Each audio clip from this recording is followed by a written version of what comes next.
Hi, I'm Bean. I'm Milo. I'm Ronan. Zion. I'm Nathan. And this is our MSc 4105 project.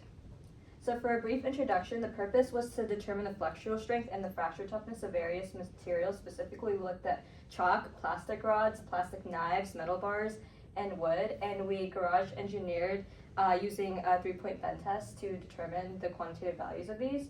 For our results, we found that metal rods had the highest flexural strength as well as fracture toughness. For some background, flexural strength itself is the maximum stress a material can withstand before yielding or breaking, and fracture toughness is the material's resistance to crack propagation and failure under an applied stress. For metals, they have delocalized valence electrons, which causes electrostatic attraction, and their crystal structures are generally FCC, BCC, and HCP. For aluminum, which is what our metal rod was made out of, it has FCC crystal structure, which it results in high ductility, increased slip, and greater strength and toughness due to the close-packed nature of it. For polymers and plastics, they're primarily made out of strong covalent bonds and van der Waals forces, and they're amorphous in nature so that the chains are randomly arranged, and that leads to high ductility, greater flexural strength, and fracture toughness as well. For wood, it was made out of polymer composites. Specifically, it was mostly cellulose and hemicellulose as well as lignin, and this causes anisotropy, which creates differences in mechanical properties by the direction. And then finally, chalk, it has ionic bonding and it has fine-grained microstructure, leading to high melting points, hardness, and brittle behavior. So for the experimental procedure, we chose to emulate a 3-point bend test in the spirit of garage engineering. And so that consisted of separating two tables with a gap in between it. That gap was measured using rulers and calipers, which was the span when we used it in later calculations. Between that gap, we put our samples there, and in the middle of the samples, which we also measured with rulers and calipers, we hung a load. Our load was decided to be a bucket filled with sand and rocks, and that load was then weighed on a weighing scale afterwards, after we gradually poured in sand and rocks to measure the fracture toughness and flexural strength of the samples. And so here you can see a setup of how we had it with the gap in between and the load hanging down on the middle of the samples. And this is an image of us measuring the middle of our samples. And this is how we did it for all of our samples, as well as how we measured for the gap in between the tables. And so for the equations that we used them to calculate both the flexural strength and the fracture toughness. An important thing to note is that the samples had different geometry depending on if they were cylindrical or if they were rectangular.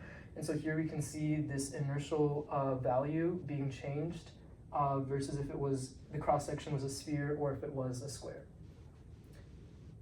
Yeah, so flexural strength. We bent all of these samples in we did all of these samples in bending, including the knives, and we saw pretty similar fractures across the board. Pretty much everything fractures brittle, except for the aluminum or the metal, which outright refused to fracture at all. So what we opted to do instead was to take the moment of first plastic deformation and assume perfect plasticity, and take that load as the deformation as our critical load. And so we got, like I said, mostly these brittle fractures. Would you go to the next slide? Flexural strength, metal comes in first as we expected. Chalk is, as expected, way in last place. It took almost no load to fracture. And the knives really run the gamut here. They're anywhere from above the wood to in fairly close with the plastic. Yeah, like I said, they all fractured brittle, except the metal, which we just took that point of deformation, which led to still really high strengths, which is what we expect from a metal sample. So yeah, pretty much what we said. The metal, because of that plastic assumption, the data is imperfect. That assumes no work hardening, which is a big assumption to make. But flexural strengths here really run across the board. With in this case, the plastic has a higher flexural strength than the wood, which we'll see more later about. And one interesting thing to note is that in its fracture, all of the plastic rods didn't show as much crazing. In particular, the transparent plastic knife had noticeable crazing near the fracture surface. So now we have a quick literature comparison of the experimental values we got, which are over here, and the literature values that we got over here. So wood is a very it's a very diverse material. There's a lot of different types of wood with different flexural strengths, which can be anywhere between 10 and 500 megapascals. Ours was around 57, which kind of places it near the lower end, but within an acceptable range, within a reasonable range for a wood sample. Next, we have our plastic rod, which we assume to be acrylic. The average flexural strength there was about 133 megapascals. A lot of literature data, especially of acrylic resin, shows between 110 to 120. Again, a very reasonable result. Next, we have the plastic knives, which kind of went from 50 to about 138 megapascals.